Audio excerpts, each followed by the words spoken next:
Hello students, welcome to Doubtnut and your science class. तो कैसे हैं आप सब लोग और क्या रेडी हैं आज डिस्कस करने के लिए बहुत इंटरेस्टिंग टॉपिक जिसका नाम है हिस्ट्री ऑफ वैक्सीन। तो वैक्सीन के बारे में आप सभी लोग जानते हैं, तो जानेंगे ये वैक्सीन हम तक कैसे पहुंची, यानी इसकी हिस्ट्री क्या है। तो थोड़ा सा पीछे जाते हैं कुछ महीनों पहले, जहां हमने देखा कि सारे न्यूज़पेपर्स, सारी मैगजीन्स और सारे न्यूज़ चैनल्स फ्लडेड थे सिर्फ एक ही न्यूज़ से कि कोविड-19 से कितनी डेथ हो रही है। सिर्फ इंडिया में नहीं, ऑल ओवर द वर्ल्ड हमने देखा कि डेथ रेट कितना बढ़ गया है। लेकिन इस सब के बीच हमारे पास एक रे ऑफ होप थी।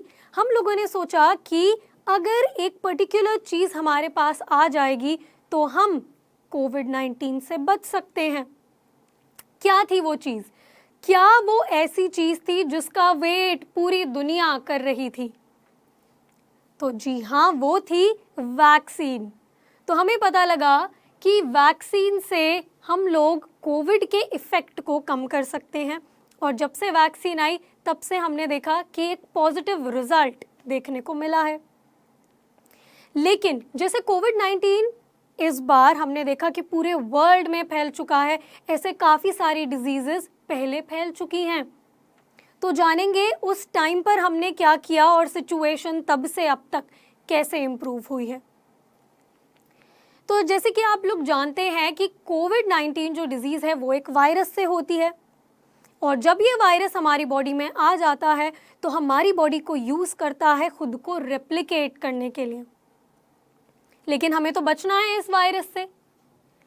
तो इस वायरस से बचने के लिए अगर मैं बोलूं आपको ये वायरस अपनी बॉडी में पहुंचाना होगा, तो क्या आप मेरी बात पे यकीन करेंगे? नहीं करेंगे। लेकिन यही सच्चाई है, अगर हमें किसी माइक्रो ऑर्गेनिज्म से बचना है तो वही माइक्रो ऑर्गेनिज्म या उसके जैसे दिखने वाले माइक्रो ऑर्गेनिज्म को अपनी बॉडी में पहुंचाना होगा। ये कैसे? तो ये वीडियो जब आप पूरी देखेंगे तो समझ जाएंगे कि ऐसा कैसे हो सकता है। तो सबसे पहले हम बात करेंगे बहुत पहले के टाइम से, थ्यूसाइडाइड्स के बारे में बात करेंगे, जो कि 430 BC, इतनी पुरानी बात है।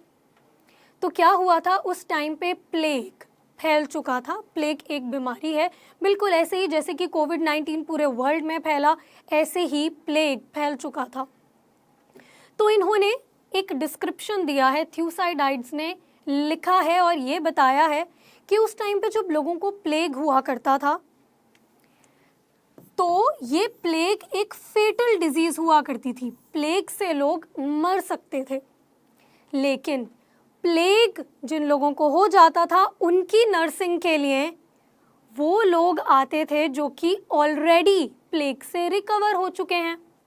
पहले उन्हें प्लेग हुआ, ठीक हो गए, अब वो नर्सिंग करते हैं उन लोगों की जिन्हें अब प्लेग हुआ है, क्योंकि उन्हें दोबारा से प्लेग नहीं होता था। तो ये बहुत पहले के टाइम में देखा गया, और आज से अराउंड 2000 साल पहले की ये बात है।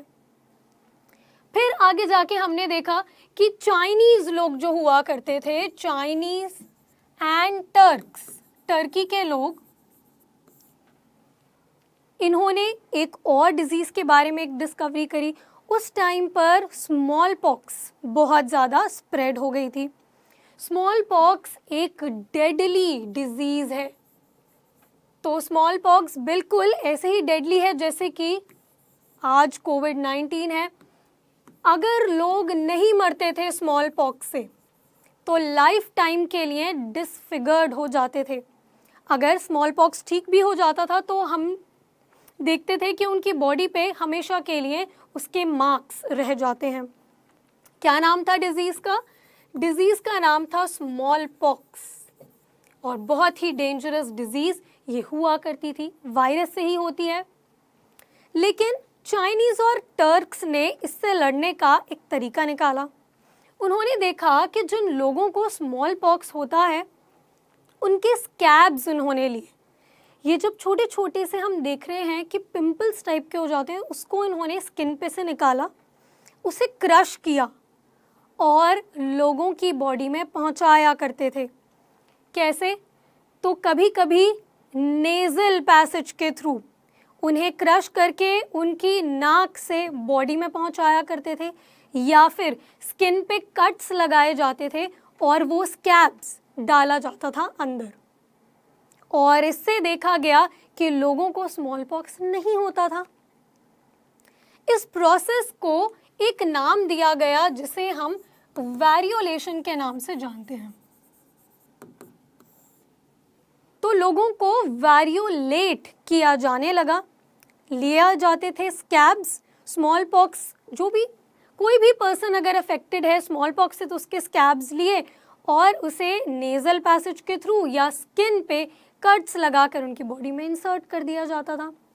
और ये एक बहुत सक्सेसफुल स्ट्रैटेजी थी स्मॉल पॉक्स से बचने के लिए। फिर देखा गया इन 1718 लेडी मेरी वॉटले मॉन्टेगो, ये ब्रिटिश एम्बेसडर की वाइफ हुआ करती थी, और जब इन्होंने देखा कि टर्की के लोगों को वेरियोलेशन से फर्क पड़ रहा है, जो लोग भी वेरियोलेटेड होते थे यानी उन्होंने स्कैब्स अपनी बॉडी में इंसर्ट कर लिए थे किसी भी तरीके से, उन्हें स्मॉल पॉक्स नहीं होता था। तो उन्होंने अपने बच्चों को भी वेरियोलेट कराया और फिर हमने देखा कि स्मॉल पॉक्स को हराने में हम सक्सेसफुल हुए। लेकिन हम कब की बात कर रहे हैं? 1718 की बात कर रहे हैं। उसके बाद कुछ और डिस्कवरी हुई और हमारे एडवर्ड जेनर के आने से तो पूरी एक रेवोल्यूशन आ गया, इम्यूनोलॉजी में एक रेवोल्यूशन आया। तो ये बात है 1798 की, जब आए हमारे एडवर्ड जेनर।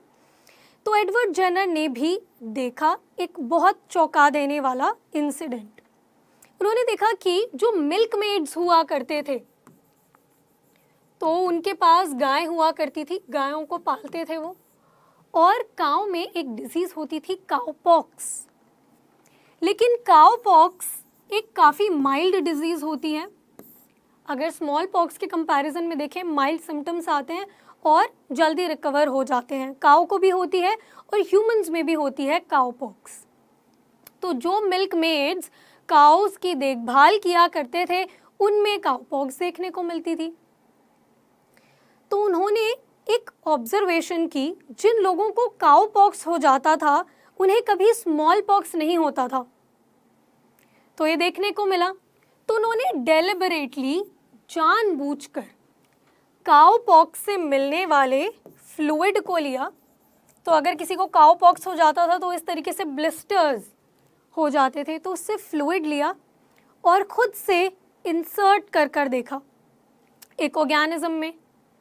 तो जब काउपॉक्स का फ्लूइड इंसर्ट किया उसके बाद उन्होंने जानबूझ के काउपॉक्स वायरस भी उसी ऑर्गेनिज्म में इंसर्ट किया या उसके अंदर इंजेक्ट किया, वी कैन से।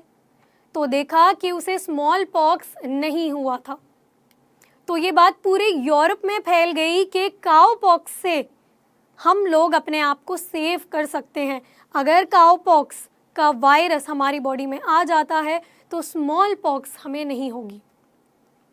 तो ये एक बहुत अच्छी डिस्कवरी थी, लेकिन अभी भी हमें इसका एक फुल प्रूफ आइडिया नहीं मिला था। एडवर्ड जेनर ने बहुत अच्छी डिस्कवरी करी, ये हमें बता दिया कि अगर काउपॉक्स हमारी बॉडी में आ जाएगा तो स्मॉल पॉक्स नहीं होगा।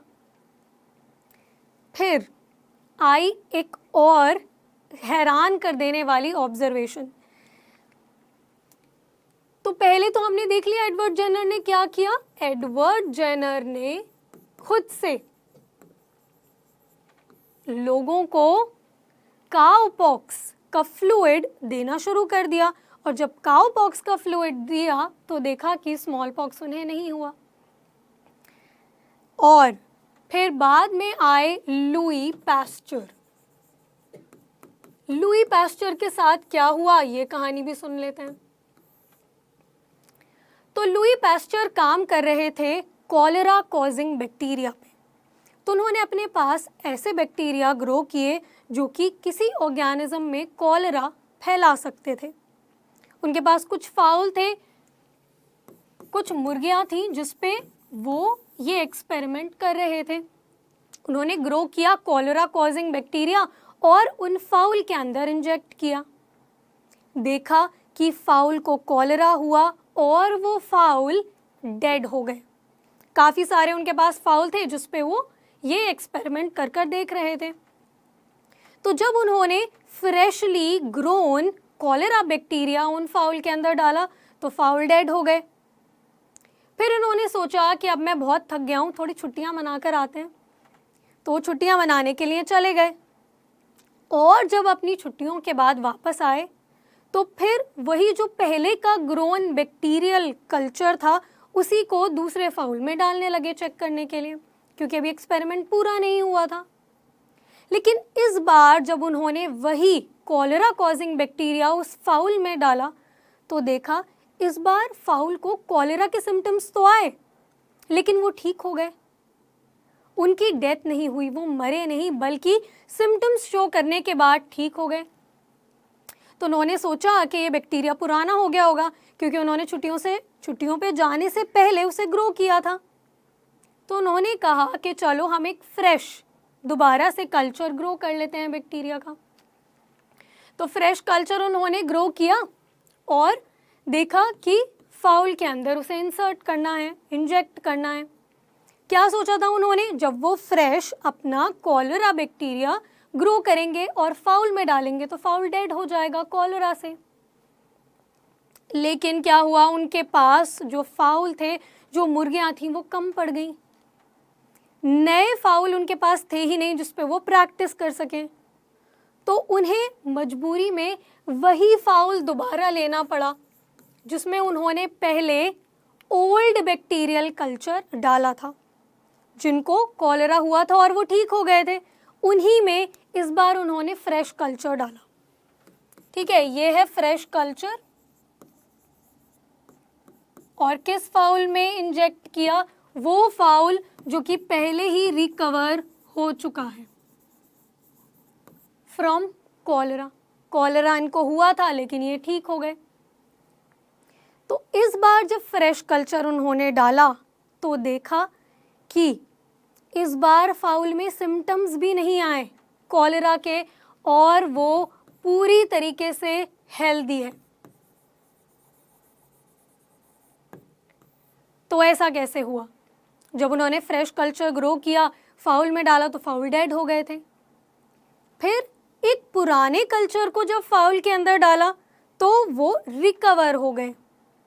लेकिन उन्हीं रिकवर्ड फाउल में जब दोबारा से फ्रेश कल्चर डाला तो इस बार सिम्टम्स भी नहीं आए।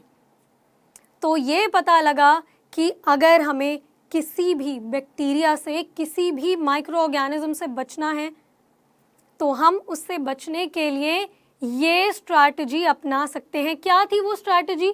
अगर कोई डेड या वीकेंड माइक्रो ऑर्गेनिज्म हमारी बॉडी में पहले ही चला जाता है तो वो हमारे इम्यून सिस्टम को एक्टिव कर देता है। और जब actually disease causing micro organism हमारी बॉडी में जाएगा तो बॉडी को पता है इससे कैसे लड़ना है और बॉडी उसको ख़त्म कर देती है और हमें वो डिजीज़ नहीं होती। इसी तरीके से काम करती है वैक्सीन। और ये सब लोगों को पता लग गया कि कैसे हम लोग बच सकते हैं कॉलेरा से। एडवर्ड जेनर के बाद कौन आए? Louis Pasteur. और लुई पास्चर ने ये कर कर दिखा दिया। जब एक डिजीज़ पे वो सक्सेसफुल हुए तो उन्होंने सोचा कि कुछ और डिजीज़ में भी ये कर कर देखते हैं। तो उन्होंने एंथ्रैक्स वैक्सीन भी बनाई। तो इन्होंने ही, लुई पास्चर ने ही वैक्सीन वर्ड निकाला फ्रॉम द वर्ड वैका। वैका मीन्स काउ। तो काउ पॉक्स से जब उन्होंने वैक्सीन बनाई तो उनको एक नाम दे दिया वैक्सीन का। तो इस बार क्या किया लुई पास्चर ने, उन्होंने सोचा कि किसी और डिजीज़ पर ट्राई करते हैं। तो एंथ्रैक्स डिजीज़ के बारे में एक और डिस्कवरी करी। तो उन्होंने इस बार लिए अ ग्रुप ऑफ शीप। तो कुछ शीप के ग्रुप पे उन्होंने weak anthrax causing bacteria administer किए। तो वीक बैक्टीरिया तो कुछ नहीं कर सकते थे उनकी बॉडी में। उन वीक डिजीज कॉजिंग बैक्टीरिया को डालने के बाद एक बार active strong disease causing anthrax bacteria उनकी बॉडी में डाले। लेकिन वो शीप सेफ रहे, उन्हें एंथ्रैक्स नहीं हुआ। तो इससे पता लग गया कि हम कैसे किसी डिजीज़ से बच सकते हैं। और उसके बाद 1885 में लुई पास्चर ने पहली वैक्सीन एक ह्यूमन पे एडमिनिस्टर करी। और वो ह्यूमन कौन था? वो ह्यूमन था एक यंग बॉय। तो एक यंग बॉय बार बार उसे एक डॉग काट लिया करता था, ठीक है, वो एक रेबीज डॉग था। तो बार बार उस बच्चे को अगर डॉग काट लिया करता था तो उसे रेबीज होने के चांसेस थे। तो क्या किया लुई पास्चर ने उसे रेबीज से इम्यूनाइज कर दिया, यानी कि रेबीज की वैक्सीन उसको दे दी थी। और फिर वो जी गया और बाद में बना पास्चर इंस्टीट्यूट का एक कस्टोडियन। तो आज भी हम ये पास्चर इंस्टीट्यूट देख सकते हैं और इसका कस्टोडियन था ये यंग बॉय जिसका नाम था जोसेफ मिस्टर। तो ये था पहला ह्यूमन जिस पे वैक्सीन ट्राई करी गई थी लुई पास्चर के द्वारा। तो साइंस से जुड़ी ऐसी और इंटरेस्टिंग स्टोरीज जानने के लिए जुड़े रहिए डाउटनेट के साथ।